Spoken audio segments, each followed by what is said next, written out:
देख रहे हैं इन डार्क राजकुमार के साथ। तो चलिए बढ़ते हैं आज की कहानी की ओर। दोस्तों, कहते हैं ना कि सब्र का फल मीठा होता है। हमें कभी भी अपने जीवन में जल्दबाजी नहीं करनी चाहिए। कभी कभी जल्दबाजी करने से हमारे ऊपर बहुत बड़ा संकट आ सकता है जिसका हम अंदाजा भी नहीं लगा सकते हैं। उसी तरह अंकित ने अपने जीवन में एक ऐसे ही अनुभव को महसूस किया है। अंकित और उसका परिवार एक बड़े से घर में रहते थे। अंकित के पापा बहुत ही धनी व्यक्ति थे, जिस वजह से उनके पास पैसों की कोई कमी भी नहीं थी। वो जिस घर में रहते थे वहाँ पर एक कमरा था जो अक्सर बंद रहता था। उस कमरे के दरवाजे पर हमेशा से ही एक बड़ा सा ताला लगा हुआ रहता था।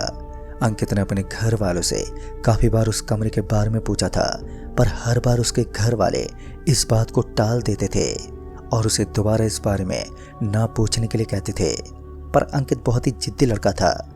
उसने सोच लिया था कि वो इस दरवाजे के पीछे बने कमरे का राज जानकर ही रहेगा। वो पढ़ाई के लिए अपने गांव से बाहर गया हुआ था। कुछ दिनों के बाद वो वापस आया और एक दिन रात की बात है, जब सब सो गए थे तब अंकित उठकर अपने कमरे से बाहर आया और उस दरवाजे के पास गया। उसने थोड़ी देर पहले अपने पापा के कमरे से इस कमरे की चाबी चुरा ली थी। वो धीरे धीरे दरवाजे की तरफ अपने कदमों को बढ़ाने लगा।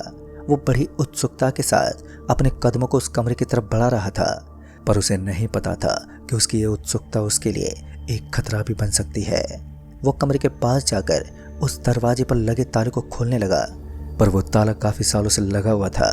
इस वजह से उस ताले पर जंग लग गया था और इसी वजह से वो ताला खोलने में अंकित को थोड़ी परेशानी हो रही थी। पर थोड़ी देर बाद वो ताला खुल गया और ताला खुलते ही एक अजीब सी आवाज़ के साथ पूरे घर में कोई हलचल होने लगी।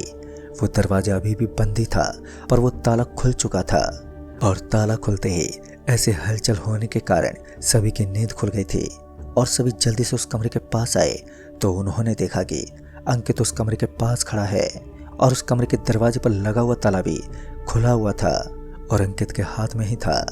ये देखकर तो अंकित के पापा जल्दी से उस दरवाजे के पास गए। अंकित वो दरवाज़ा खोलने ही वाला था कि तभी उसके पापा जल्दी से वहाँ पर पहुँचकर दरवाज़ा बंद कर दिए और उस पर वो ताला वापस लगा दिया। उन्हें लगा कि सब कुछ ठीक हो गया है, पर उनके ऊपर होने वाले खतरे से अभी वो अनजान थे। घर हिलना तो बंद हो गया था, पर अभी भी हवा बहुत ज़ोर से चल रही थी और अजीब अजीब सी आवाज़ें उस घर के लोगों के मन में एक डर पैदा कर रही थी। वो सभी अपने घर से बाहर गए तो बाहर का नज़ारा देखकर सभी हैरान रह गए। बाहर का मौसम एकदम शांत था। वहाँ चारों ओर कोई भी हवा नहीं चल रही थी। वो समझ गए थे कि उनके घर में कुछ होने वाला है। तभी अंकित अपने पापा के पास आया और कहने लगा कि ऐसा क्या है उस कमरे में जो ये सब हो रहा है। तभी उसके पापा ने कहा कि जब हम इस गांव में रहने आए थे तब इस गांव के लोगों ने बताया था कि इस कमरे में एक लड़की रहती थी जो कि पेंटिंग करती थी और एक दिन अचानक से वो गायब हो गई और उसके बाद से उस गांव के लोगों ने इस कमरे पर ताला लगा दिया था। तब से किसी ने उस ताले को नहीं खोला, पर उस कमरे का और भी कोई ऐसा राज था जो अंकित के परिवार वालों को नहीं पता था। सभी लोगों से एक ऐसा रहस्य छुपा हुआ था जो सिर्फ उस गांव के लोगों को ही पता था। उस दिन थोड़ी देर के बाद वो सभी अपने घर के अंदर गए तो उन्होंने देखा कि अभी सब कुछ शांत है। सभी अपने अपने कमरों में जाकर सो गए और जब वो सो रहे थे तब अंकित भी अपने कमरे में सोया हुआ था, पर अचानक ही उसकी नींद खुल गई और जब उसकी नींद खुली तो उसने देखा कि उसका पूरा शरीर पसीने से भीगा हुआ था। उसे कुछ भी समझ नहीं आया कि सर्दी के मौसम में उसे इतना पसीना कैसे हो गया है। तभी वो बाथरूम में अपना पसीने से भीगा हुआ चेहरा धोने के लिए गया और वो अपना चेहरा धो ही रहा था कि तभी उसे आईने में किसी की परछाई दिखी। वो परछाई देखकर अंकित ने अपने कदम पीछे हटा लिए कि तभी वो परछाई आईने के अंदर से गायब हो गई। ऐसा लग रहा था मानो वो परछाई किसी इंसान की नहीं, किसी के फोटो की थी। ऐसा लग रहा था कि मानो किसी की पेंटिंग की परछाई उस आईने के अंदर है। फिर जब वो परछाई गायब हुई तो अंकित को लगा कि उसका वहम है ये, इसलिए वो मुंह धोकर अपने कमरे में वापस से सो गया। पर काफ़ी देर तक भी उसे नींद ही नहीं आई थी। वो अभी भी बिस्तर पर सोता हुआ इधर से उधर देख रहा था कि तभी उसकी नज़र उसकी खिड़की पर गई तो ऐसा लगा कि वहाँ पर कोई है और वो अपने कमरे से बाहर गया तो वहाँ उसे किसी की साड़ी का पल्लू दिखाई दिया था जो उड़ता हुआ उसके मुंह पर आ गया था। वो उस उड़ते हुए पल्लू की तरफ देखने लगा तभी उसकी नज़र एक औरत पर गई जो कि छत की तरफ जा रही थी, जिसकी साड़ी का पल्लू इतना लंबा था कि वो औरत छत पर जाने वाली सीढ़ियों के पास खड़ी थी और अंकित अपने कमरे के बाहर खड़ा था, पर उस तक वो पल्लू पहुंच रहा था। वो उस औरत के पास जाने लगा और वो औरत छत के ऊपर जाने लगी। उस औरत का चेहरा अभी भी अंकित ने देखा नहीं था। जब वो छत पे पहुंचा तो उसने देखा कि वो औरत छत की दीवार पर खड़ी हुई थी और जैसे अंकित ने उसे आवाज़ लगाई कि कौन हो तुम, तो वो एकदम से उसकी तरफ घूमी और उसे एकटक घूरने लगी और हंसने लगी।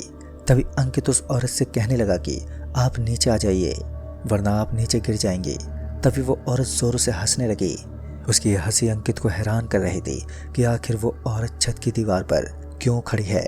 तभी वो औरत छत के ऊपर से नीचे कूद गई, जिसे देखकर अंकित डर गया और भागता उसकी तरफ गया। और जब उसने नीचे देखा और नीचे देखते उसके होश उड़ गए। वो जो औरत नीचे कूदी थी अब वो नीचे हवा में उड़ रही थी और उसी की तरफ देख रही थी और उससे वो कहने लगी कि तुम भी नीचे आ जाओ। इतना सुनते वो डरकर भागता नीचे चला गया और अपने पापा के रूम का दरवाज़ा खटखटाने लगा, पर काफ़ी देर तक भी दरवाज़ा खटखटाने के बाद किसी ने भी दरवाज़ा नहीं खोला। वो दरवाज़ा खटखटा ही रहा था कि तभी उसे किसी की एक डरावनी सी आवाज़ आने लगी कि कोई भी दरवाज़ा नहीं खोलेगा, सभी लोग हमेशा के लिए सो चुके हैं और अब तुम्हारी बारी है। इतना सुनते वो डरकर अपने रूम की तरफ चला गया और दरवाज़ा बंद करके वो एक कोने में बैठ गया और थोड़ी देर के बाद उसकी आंख भी लग गई। और जब उसकी आंखें खुली तो उसने देखा कि वो अभी भी उसी कोने में सोया हुआ था। वो जल्दी से उठा और अपने कमरे से बाहर निकला तो उसने देखा कि उसके पापा वहीं पर बैठे हुए थे। तभी वो भागता हुआ अपने घर वालों के पास गया और उन्हें सब कुछ बताया। फिर उसके घर वाले मिलकर गांव के एक ऐसे आदमी के पास गए जो बचपन से यहीं रहते थे और उसके पास जाकर उससे सब कुछ पूछताछ की।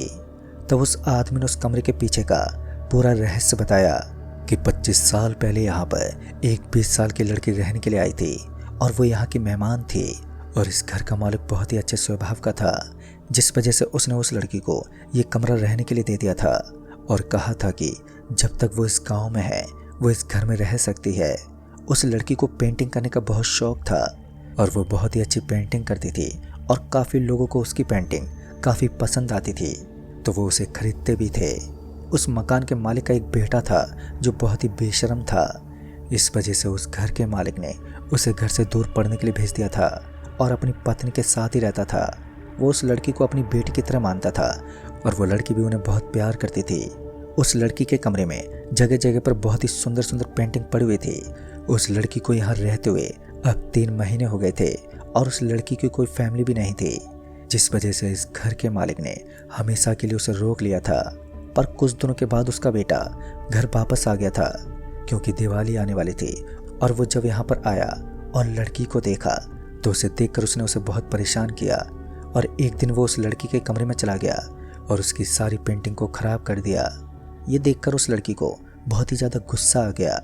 उसने उस लड़के के पापा को सब कुछ बता दिया, जिसके बाद उस लड़के के पापा ने उसे बहुत डांटा और एक चांटा भी मार दिया था। पर इस बात पर इसे इतना गुस्सा आया जब वो लड़की अपने कमरे में सो रही थी तब वहाँ पर उसने आग लगा दी और आग से जलकर वो लड़की उसी कमरे में मर गई और उसके बाद से उस कमरे में उसकी आत्मा घूमती है और जो भी लड़का यहाँ आता है तो वो उसे मार देती है। और उस मालिक के बेटे को भी उस लड़की की आत्मा ने ही मारा था। और फिर दोस्तों उसके बाद अंकित और उसके परिवार वालों ने वो घर हमेशा हमेशा के लिए छोड़ दिया। तो दोस्तों इस कहानी में बस इतना ही। तब तक के लिए बाय एंड टेक केयर।